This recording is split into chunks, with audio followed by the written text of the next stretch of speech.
하나님 말씀 봅니다. 시편 44편 20절에서 26절 말씀을 한 절씩 교독해서 보고 읽고 듣도록 하겠습니다. 제가 20절 먼저 봉독합니다.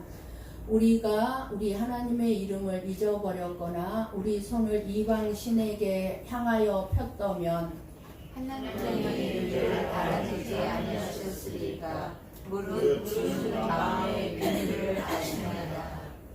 우리가 종일 주를 위하여 죽임을 당하게 되며 도살할 양같이 여김을 받았나이다. 주여 깨소서 어찌하여 주무시나이까. 일어나시고 우리를 영원히 버리지 마소서. 어찌하여 주의 얼굴을 가리시고 우리의 고난과 압제를 잊으시나이까. 우리 영혼은 진토 속에 파묻히고 우리 몸은 땅에 붙었나이다. 같이 봅니다. 일어나 우리를 도우소서. 주의 인자하심으로 말미암아 우리를 구원하소서. 아멘. 아멘. 살아온 일주일간 여러분 하나님 앞에서 살아오셨습니까? 오늘 저는 여러분께 질문을 하나 드리며 설교를 시작하려고 합니다.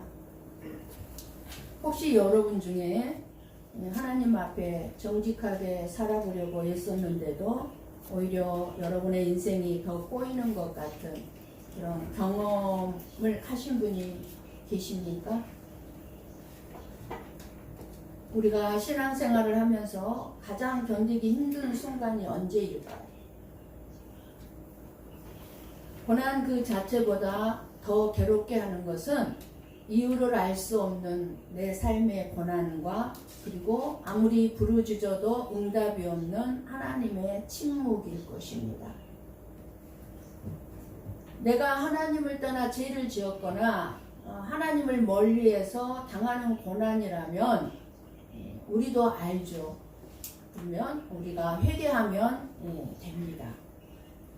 그러나 내 삶을 아무리 돌이켜보아도 내 양심을 샅샅이 뒤져보아도 주님을 향한 충성과 믿음을 지키려고 애썼을 뿐인데 찾아오는 혹독한 고난이 있고 그리고 게다가 그 고통 중에서 날마다 하나님 앞에 부르짖어도 기도를 해도 하나님은 마치 주무시는 것처럼 아무런 응답이 없을 때 신앙생활 힘들죠. 오늘 우리가 함께 읽은 시편 44편이 바로 그런 상황에서 터져나온 부르짖음입니다. 이 시를 작성한 고라 자손은 깊은 절망과 부룩한 혼란 속에서 하나님을 향해 항해하듯이 기도하고 있습니다. 오늘 우리는 이 시편을 통해 응답 없는 고난의 밤을 우리가 지나가고 있다면 하나님께서 우리들에게 드러내시는 참된 하나님의 모습과 그리고 우리가 가져야 할 신앙의 태도를 함께 은혜를 받고자 합니다. 고라 자손은 조상들로부터 전해 들은 그 하나님의 이레한 구원 역사를 마음에 깊이 새기고 있었고 또 하나님의 이레한 구원을 이들은 기억하고 있습니다. 가나안 땅을 점령할 때 이스라엘 백성들이 이긴 것은 자신들의 칼이나 활의 힘이 아니라 오직 하나님의 손과 팔 그리고 주님의 얼굴빛이 이스라엘 백성들을 위해 싸우셨기 때문이라고 고백을 했습니다. 주는 나의 왕이십니다 라는 뜨거운 신앙 고백이 절정이었죠. 지난주에 우리가 들었죠. 그런데 9절부터 읽어야 되는데 너무 길어서 지금 오늘 본문만 읽었는데요. 9절을 한번 봅니다. 갑자기 주는 나의 왕이십니다 라고 고백했던 이 분위기가 완전히 바뀝니다. 9절을 보면 어떻게 시작합니까? 그러나 이제는 이렇게 이 한마디가 오늘 본문 전체를 관통하는 아픔입니다. 옛날에는 그토록 도우셨던 하나님이 이제는 지금은 왜 이토록 도와주지 않는가입니다. 그러나 지금은 왜 도와주지 않습니까? 왜 부르짖어 기도해도 응답해 주지 않습니까? 그 뜻이 들어가 있습니다. 그러나 이제는, 그래서 오늘 읽진 않았지만 13절, 14절 같이 한번 보고 읽고 들어봅니다. 뭐를 지금 고통을 당하고 있는지 같이 봅니다. 주께서 우리로 하여금 이웃에게 욕을 당하게 하시니 그들이 우리를 둘러싸고 조소하고 조롱하나이다. 주께서 우리를 뭇 백성 중에 이야기거리가 되게 하시며 민족 중에서 머리 흔듦을 당하게 하셨나이다. 여러분 오늘 이 13절 14절 이 말씀의 표현이 얼마나 아픈 표현인지 여러분 느끼고 있습니까? 경험해본 사람들은 느끼고 있을 거예요. 신앙을 지키며 믿음을 지키며 살았는데 오히려 그것 때문에 사람들에게 조롱거리가 되는 경험입니다. 저는 경험했습니다. 너희가 그렇게 믿고 기도했는데 결과가 이거냐? 내 앞에서 손가락질은 안 했을지라도 들리는 것 같았어요. 손가락질 하는 거. 네가 믿는 하나님 살아있는 분이냐? 왜 너는 그 모양 그 꼴이냐? 저는 이 말씀에서 우리 삶의 여러 장면들이 떠오릅니다. 열심히 기도하며 사업이 번창해서 하나님의 일을 하고 싶다고 그렇게 부르짖어 기도했는데 그 사업이 무너졌을 때, 완전히 망했을 때, 내 자녀 신앙으로 키우려고 하는데 그 자녀를 잃게 되는 아픔이 찾아왔을 때, 정직하게 직장 생활을 했는데 오히려 억울한 말을 들을 때, 우리는 시인인 이 44편을 쓴 시인인 고라 자손과 똑같은 마음으로 하나님께 묻게 됩니다. 하나님, 옛날에 저를 구원하셨고 저를 구원해 주셨죠. 그런데 나를 구원해 주신 그 하나님 지금 어디 계십니까? 사람들이 나를 향해 조롱하고 있습니다. 비웃고 있습니다. 헐뜯고 있습니다. 그런데 신앙이란 결코 삶의 우리들의 모든 질문에 깔끔한 정답을 내어주는 공식이 아니라는 것입니다. 예수님을 잘 믿으면 무조건 사업이 잘 되고 내 자녀가 잘 되고 병에 걸리지 않는다는 식의 단순한 논리는 하나님의 가르침이 결코 아닙니다. 그러면 이 세상 예수 믿지 않을 사람 누가 있겠어요? 다 예수 믿죠. 근데 예수 믿는 것들 보니까 자기들보다 더 고난받고 더 가난하고 더 못 살고 더 힘들거든요. 그러니까 예수 믿어봐야 소용없잖아 저것들 보니까. 그러니까 안 믿는 거예요. 근데 저와 여러분이 무조건 다 잘 되고 내 자식 다 잘 되고 부자 되고 형통하고 그러면 예수 안 믿을 사람 있을까요? 없습니다. 다 믿을 거예요.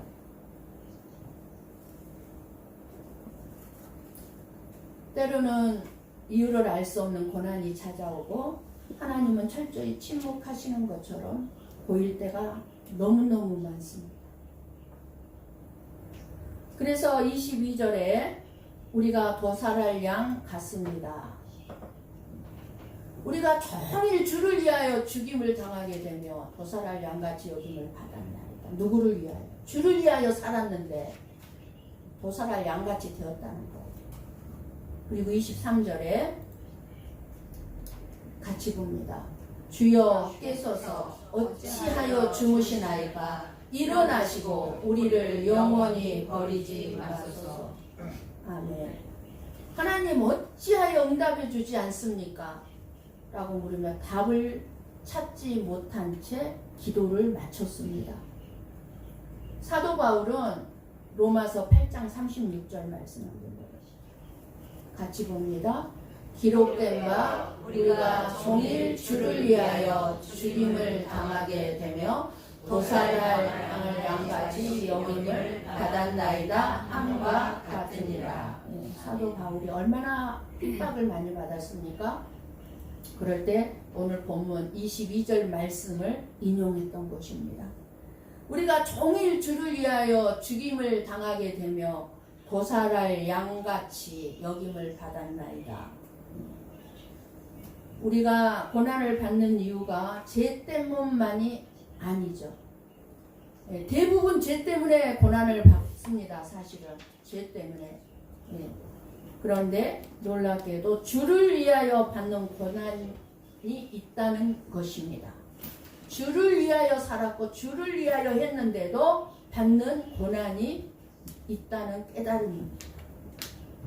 바울은 오늘 이 본문 22절 말씀을 인용하면서 그리스도인의 삶은 결코 고난 없는 삶이 아니라는 것을 우리에게 말씀해 주고 있습니다. 그렇습니다. 믿음으로 산다고 해서 우리들에게 있는 고난이 면제되는 것이 아닙니다. 오히려 어떤 고난은 우리가 신실하게 믿음의 길을, 믿음의 삶을 살아가고 있기 때문에 찾아오는 고난도 있습니다. 왜 하나님은 이런 고난을 굳이 허락하실까요?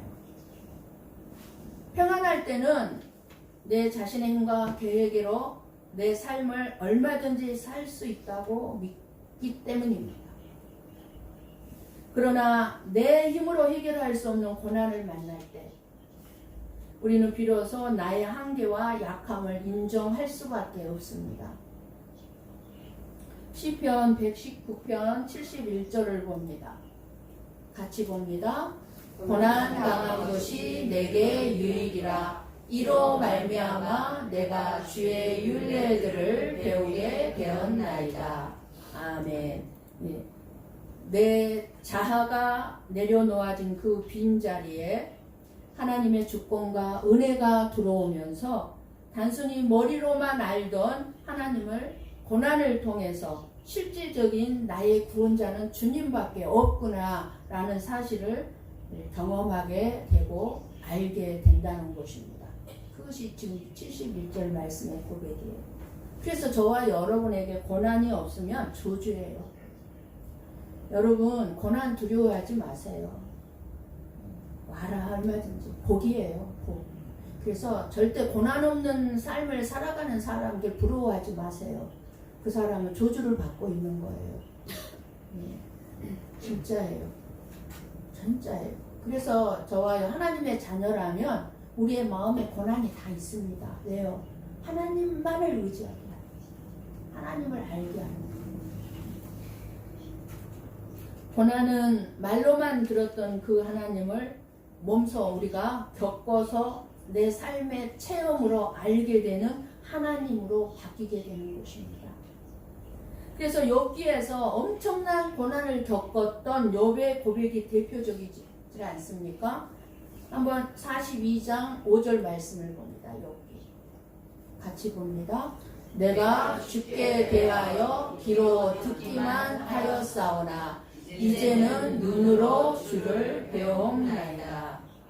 내 삶이 평안할 때는 이론이나 교리로만 이해했던 하나님의 위로 그냥 듣고 그게 하나님의 위로구나 그냥 어설프하게 알았던 그 하나님의 위로, 하나님의 신실하심, 하나님의 사랑이 가장 어두운 밤 고난을 지날 때 비로소 내 삶의 실제적인 현실로 다가오게 되는 것입니다.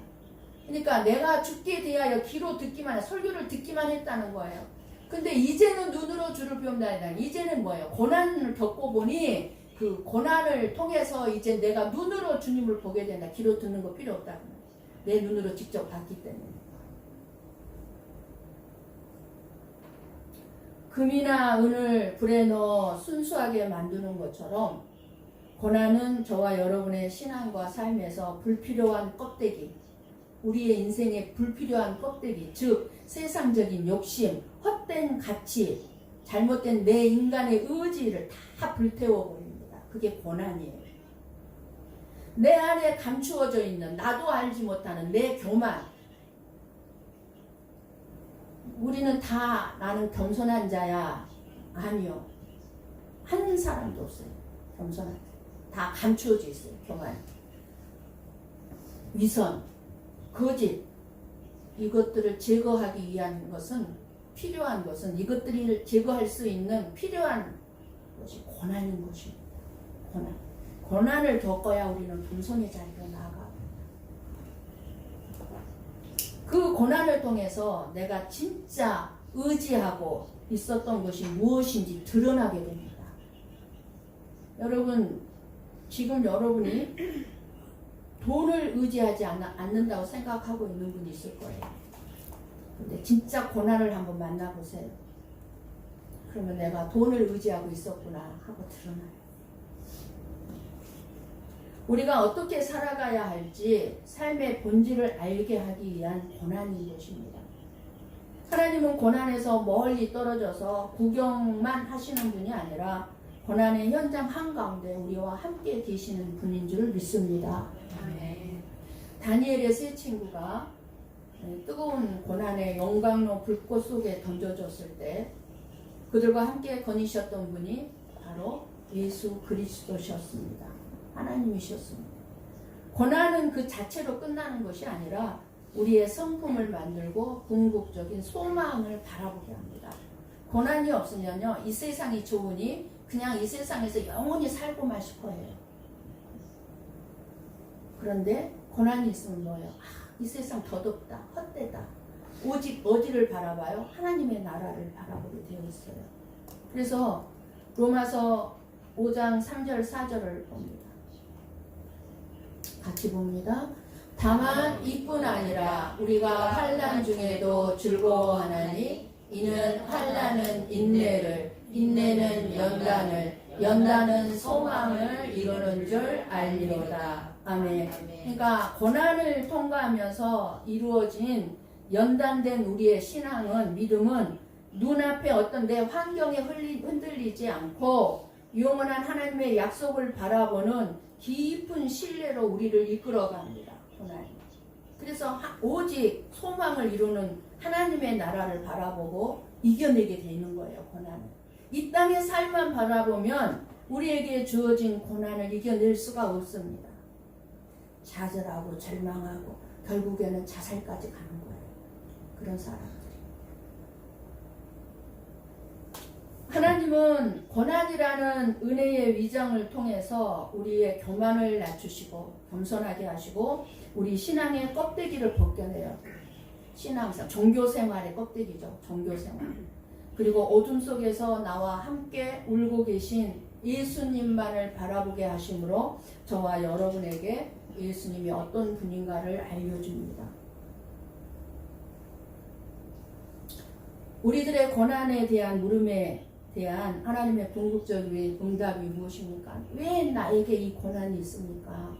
라고 우리가 끊임없이 하나님께 질문을 한다면 하나님의 응답은 바로 예수 그리스도의 십자가밖에 없습니다. 네가 이렇기 때문에 네가 이 고난을 겪고 있는 거야. 때때로 깨달음을 주기는 하지만 그건 확실한 응답이 아닙니다.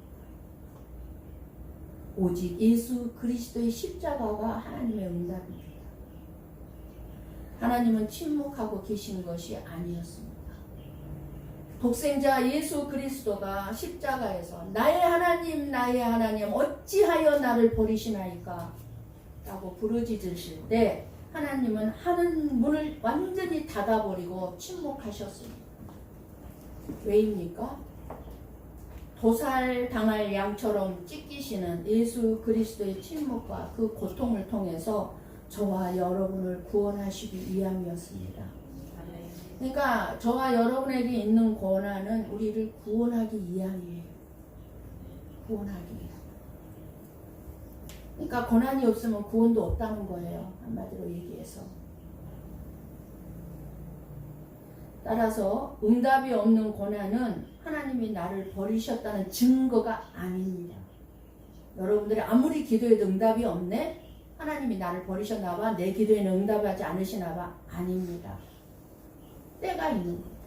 오히려 하나님의 깊은 사랑과 알 수 없는 그 신비 안으로 저와 여러분을 초청하시는 초대장입니다. 응답이 없는 것은.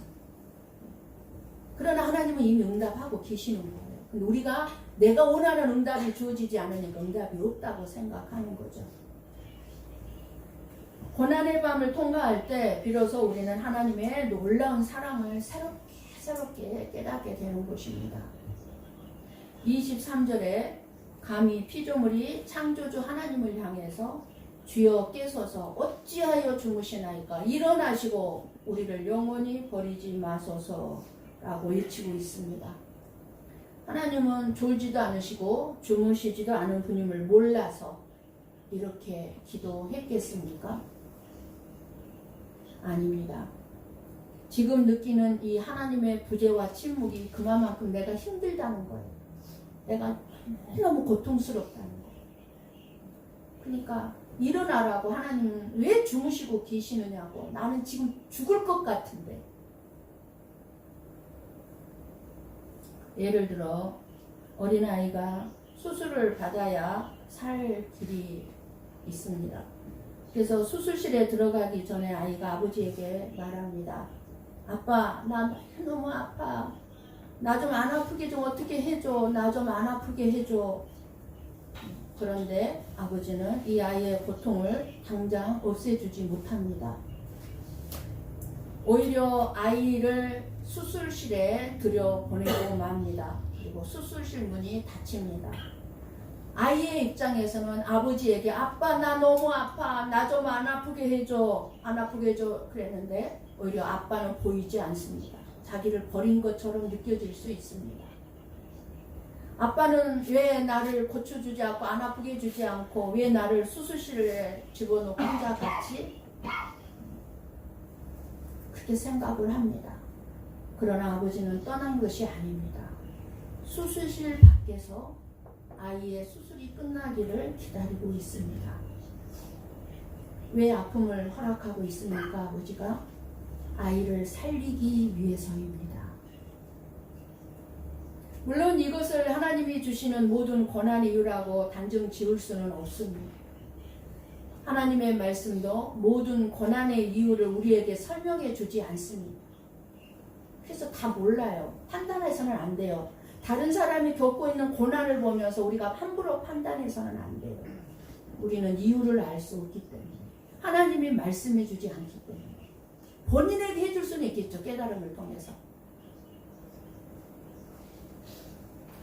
그래서 시편 44편 자체도 고난의 이유를 설명해 주지 않고 하나님께 왜 나에게 이런 힘든 일이 있습니까? 왜? 하고 부르짖고 있는 것입니다. 고라 자손은 마지막에 자신의 힘이나 자신의 의를 붙들지 않습니다. 내가 이렇게 열심히 하나님 앞에 충성하고 봉사하고 헌신했는데 주일 지키고 11조 드렸는데 왜 나에게 이런 고난 주십니까? 그 자기 의를 드러내지 않습니다. 그게 자기 의를 드러내는 거거든요. 내가 이렇게 했는데 왜요? 왜? 내가 이렇게 했는데 내가 했는데가 들어가자. 이 자기 의예요. 그런데 지금 고라 자손은 그런 자기 의를 드러내지 않아요. 26절을 한번 보십시다. 같이 보십시다. 일어나 우리를 도우소서. 주의 인자하심으로 말미암아 우리를 구원하소서. 무엇을 붙들고 있습니까? 주의 인자하심, 주의 선하심만을 붙드는 것입니다. 고난 끝에서 하나님을 아는 것이 아니라 고난 한가운데에서 하나님을 더 깊이 알게 되는 것입니다. 그러니까 나에게 내 인생에 고난이 없다. 그러면 하나님을 깊이 아는 자가 될 수가 없는 거예요. 그러므로 오늘 우리의 기도가 바뀌어야 합니다. 하나님 왜 응답하지 않으십니까? 하고 기도를 마치는 것이 아니라 하나님 응답이 보이지 않는 이 고난 속에서도 하나님을 더 깊이 알게 해 주십시오. 이것이 믿음의 기도인 줄을 믿습니다. 하나님을 더 깊이 아는 것이 왜 중요합니까?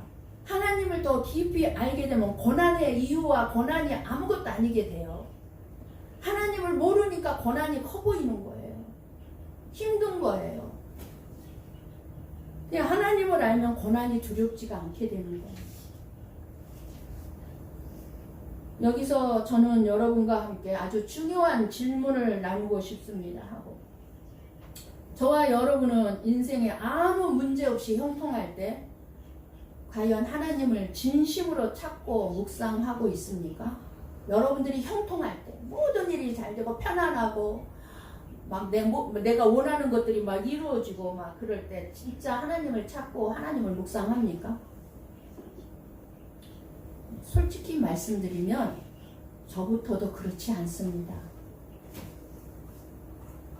물론 하나님 하고 찾죠. 기도하죠. 근데 진실로 간절하게 하나님을 찾지는 않아요. 편안할 때 우리는 하나님을 깊이 생각하지 않습니다. 그저 습관적인 신앙생활에 안주하죠. 내 힘과 내 계획으로 살아가려고 합니다. 주일 예배 드리고 정해진 기도 시간 채우고 그것으로 신앙생활 하고 있다고 만족하고 착각하고 있는 것입니다. 이게 이제 내 삶이 편안하면 이제 그러는 거예요. 만족하는 거예요, 그냥.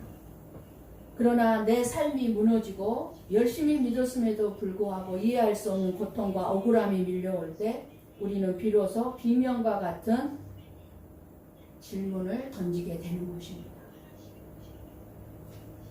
하나님, 도대체 왜 고난을 통해서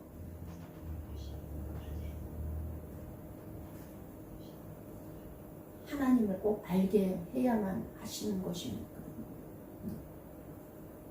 고난이 없으면 하나님을 알 수 없다는 말은 절대적인 의미로 맞지 않는 말이기도 합니다.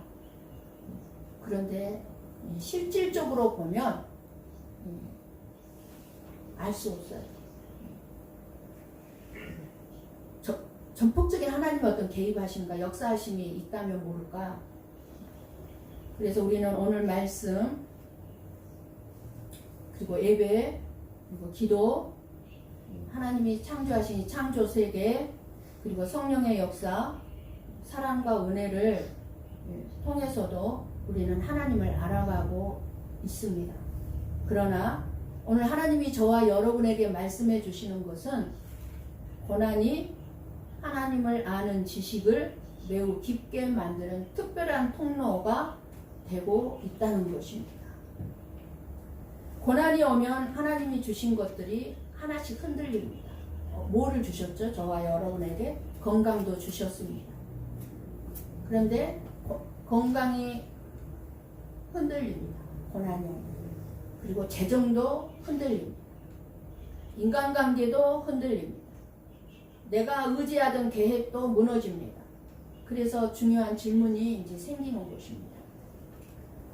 하나님이 이것들을 주시지 않아도 나는 하나님을 더 사랑할 수 있는가입니다.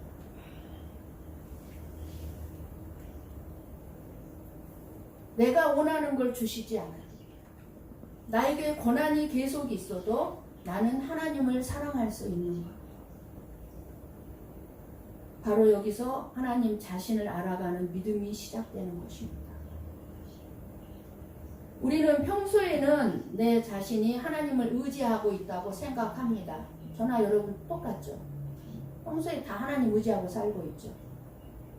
그러나 실제로는 돈을 의지하고 있고 사람을 의지하고 있고 건강을 의지하고 있고 자신의 생각, 자신의 계획을 의지하고 있을 수 있다는 것입니다. 그런데 고난이 오면 그것들이 흔들리는 거예요. 그래서 고난이 오면. 그래서 고난은 내 믿음의 실체를 보여주는 고리입니다. 고난은. 그래서 필수예요.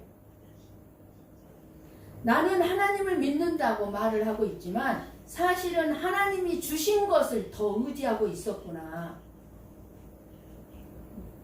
이것을 발견하게 됩니다. 고난을 통해서. 평안할 때는 내가 그것을 의지하고 있는지 몰라요. 내가 하나님 의지하고 있다고 생각을 해요.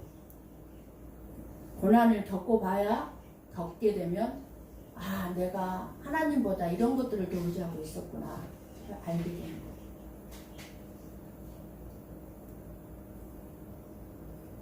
하나님이 내 문제를 해결해 주지 않으셔도 나는 하나님을 믿고 신뢰할 것인가? 이것이 매우 깊은 신앙의 자리입니다.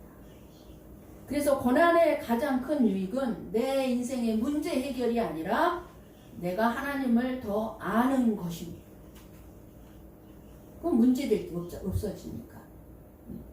고난은 하나님이 누구신지를 가르치시는 교과서가 아니라 우리가 무엇을 의지하고 있는지를 알게 하고 내려놓게 하고 하나님만을 붙들게 하는 자리이기 때문입니다.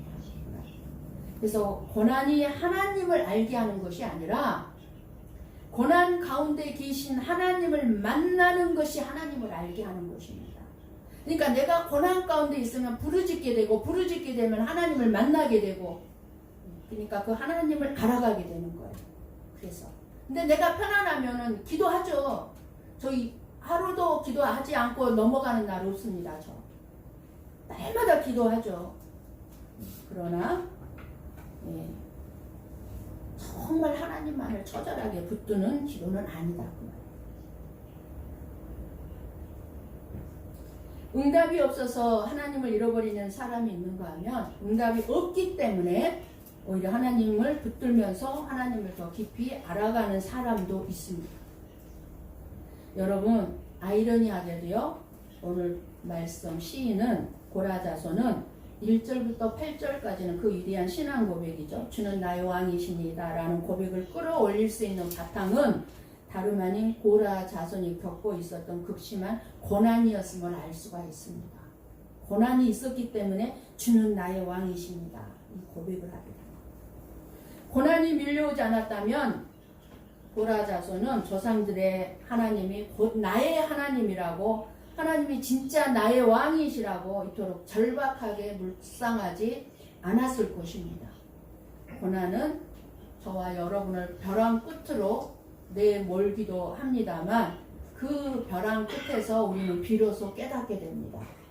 아, 이 세상은 내 힘과 내 지혜로 살 수 있는 곳이 아니구나. 내 경험도 내 재산도 내 인맥도 나를 구원해 줄 수 없구나. 고라자손은 이 참담한 현실 속에서 절망하여 하나님을 떠나거나 원망으로 삶을 끝내지 않습니다. 오히려 그 고난을 징검다리 삼아서 옛날에 구원을 베푸셨던 바로 그 왕 되신 하나님께 끝까지 부르짖습니다. 이것이 바로 저와 여러분이 가져야 할 성숙한 믿음의 모습이어야 될 것입니다. 응답이 없어도 하나님이 침묵하시는 것 같아도 그 침묵 앞에서 등을 돌리지 아니하고 오히려 더 가까이 하나님 앞에 나아가 하나님의 그 옷자락을 주님의 옷자락을 붙드는 저와 여러분 되기를 원합니다. 아멘. 여러분 혹시 지금 주일을 성수하고 11조를 드리고 어떻게든 말씀대로 살아보려고 몸부림쳤는데도 왜 제 사업은 이 모양입니까? 왜 우리 자녀에게 이런 아픔이 찾아옵니까? 왜 여전히 경제적으로 나는 이렇게 힘들고 어렵습니까? 옛날 조상들에게 그리고 제 인생의 어느 순간에 분명히 역사하셨던 그 하나님은 지금 도대체 어디 계십니까? 도대체 나를 도와주는 것이 무엇입니까? 도와주고 있는 것이 무엇입니까? 하고 부르짖고 계십니까? 하나님이 나를 잊으신 것 같고 내 기도는 공중에 흩어져 날아가 버린 것 같고 응답이 없는 답답함을 겪고 계십니까? 하나님은 그 고통을 통해 우리가 하나님이 누구신가를 다시 한번 깊이 생각하기를 원하고 계십니다. 하나님을 잊고 살았던 우리가 어떤 계기로든 하나님을 깊이 알게 되고 세상이 아닌 정말 돈이 아닌 하나님만을 전적으로 의지하게 된다면 우리가 지금이나 지나온 그 고통, 그 고난은 결코 헛되지 않을 것입니다. 아멘. 마침내 정금 같은 기쁨의 열매로 우리 삶에 반드시 맺히게 될 것입니다. 비록 지금 상황은 주님께서 주무시는 것처럼 느껴질지라도 구원의 왕이신 하나님께 여러분의 인생을 온전히 맡겨드리고 그분의 옷자락을 붙드시기를 바랍니다. 이번 한 주간, 앞으로 살아갈 한 주간 여러분의 삶에 어떤 침묵의 시간이 찾아온다 할지라도 그 침묵을 하나님의 부재로 해석하지 마시고 오히려 하나님을 더 깊이 알아가는 놀라운 은혜를 누리는 초대장으로 받아들이시기를 축복합니다. 그 구원의 하나님, 우리의 참된 왕이신 하나님이신 예수 그리스도만을 바라보시며 이번 한 주도 담대하게 승리하시는 저와 여러분 되기를 간절히 축원합니다. 아멘. 기도하겠습니다.